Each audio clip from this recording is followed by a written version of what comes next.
School তৈরি, high মাদ্রাসা তৈরি, girls মাদ্রাসা তৈরি, গার্লস স্কুল তৈরি, সর্বমুখী শিক্ষা অভিযান আমার আবু বকর সিদ্দিক একা নিজে আপনাদের ভালো বাপ-দাদাদের ঘরে নিয়ে, আপনাদের দাদাদের নিয়ে ইমতায়াজ আবু বকর সিদ্দিক দাদা হুজুর পীর কেবলা 12,000 শিক্ষা প্রতিষ্ঠান তৈরি করেছিলেন। বলুন সুবহানাল্লাহ।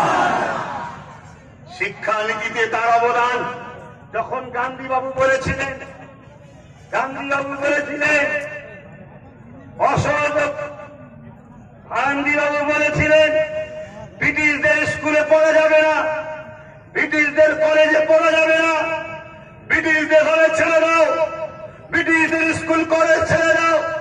আমার আবু বকর সিদ্দিক কতটা পারদর্শী ব্যক্তি ছিলেন দেখুন, শিক্ষাকে কতটা গুরুত্ব দিয়েছিলেন দেখুন।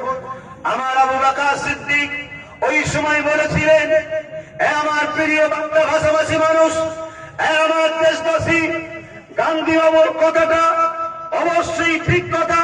ব্রিটিশদের যত বর্জন করতে হবে, ব্রিটিশদের ঘরে দেশ থেকে দাঁড়াতে গেলে তাদের সবকিছু বন্ধন করা দরকার আছে।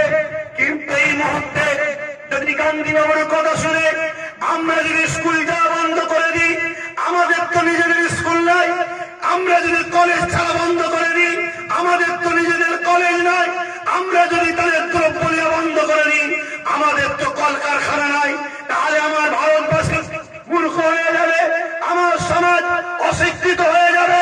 অশিক্ষিত সমাজ কখনো মাথা তুলে দাঁড়াতে পারে না, অশিক্ষিতরা কখনো দেশ স্বাধীন করতে পারবে না। তাই আগে নিজেরা স্কুল করো, নিজেরা কলেজ করো, নিজেরা শিক্ষা প্রতিষ্ঠান তৈরি করো, নিজেরা খাদ্য সংগ্রহের ব্যবস্থা করো, তারপরে এটাকে বয়কট করো। আমার আবু বকর এই পারদর্শী রেখে তৎকালীন সময় গান্ধী বাবুর মতো মানুষ আমার আবু বকরের কাছে বারবার এসে বসে আমার আবু বকরের থেকে পরামর্শ নিত কিভাবে ব্রিটিশ তাড়ানো যায়। এটাই হলো আমার আবু বকর। বলুন সুবহানাল্লাহ।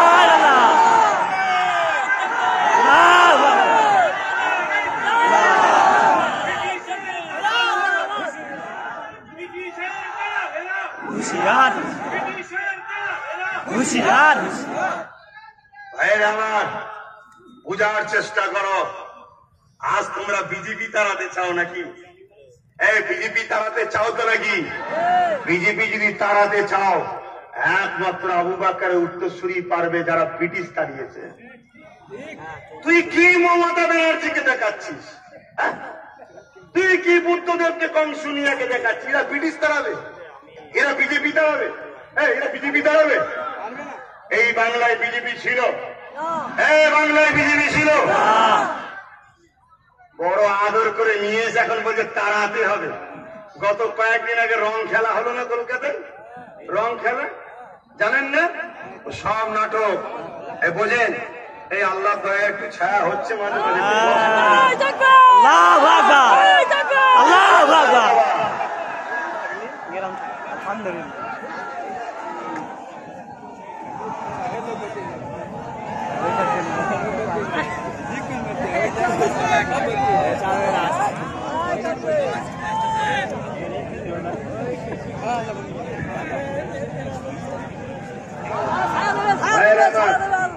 মন দিয়ে শোনো, আজ কিছু মানুষ বলে ভুল মুড়ে আছি আজকে, বুঝছেন না, বোঝেন না। কিছু মানুষ বলে পীর সাহেব অলি সাহেবরা রাজনীতির কথা বলবে কেন? বলে না। শোনেন, আমার আবু বকর সিদ্দিক যখন কংগ্রেস তার চক্রান্ত, তার চালচলন, মুসলিমদেরকে মিটাবার যখন ষড়যন্ত্র করলো, তখন আমার আবু বকর সিদ্দিক প্রকাশ্য কংগ্রেসের বিরোধী করেছিল। আজ যদি কোন রাজনৈতিক দল আমার কমকে বোকা বানাতে চায়, আদিবাসী দলিতদের বোকা বানাতে চায়, এই গরিব সমাজের মানুষকে বোকা বানাতে চায়, আমি আবু বকরের উত্তরসূরি হিসাবে তার বিরোধী করব না। এই জন্য বলেন করবো না। কিছু লোক বলে পীর সাহেবদের আবার রাজনীতিতে কি কাজ, ইমাম সাহেব মলি সাহেবদের রাজনীতিতে কি কাজ? বলে না। আমি একটা জিনিস দেখাচ্ছি, আপনারা ভালো করে দেখেন। এই পত্রিকাটা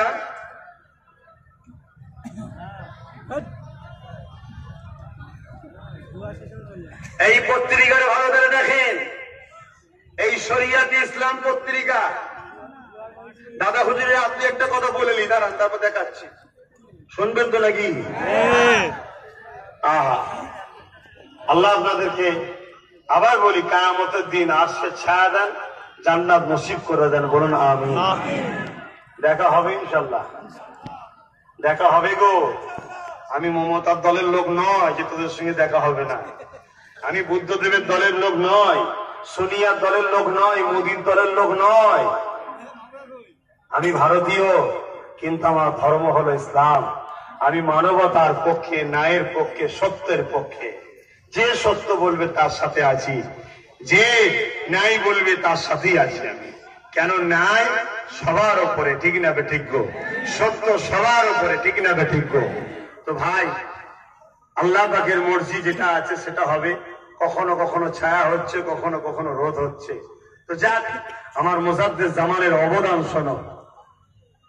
কলিকাতার শহীদ মিনারে, মনুমেন্টের পাদদেশে আমার আপনার পীর, বাংলার সুসন্তান, ভারত গর্ব, এশিয়া মহাদেশ গর্ব, 200 বছরের ইতিহাসে এত বড় সুফি, এত বড় আলেম, এত বড় মুফতি, এত বড় মুহাদ্দিস, এত বড় ফোকা, এত বড় সাহিত্যিক, এত বড় সমাজসেবী, এত বড় দেশপ্রেমিক, এত বড় মহানায়ক, 200 বছরের ইতিহাসে এরকম নজির খুঁজে পাওয়া যায় না।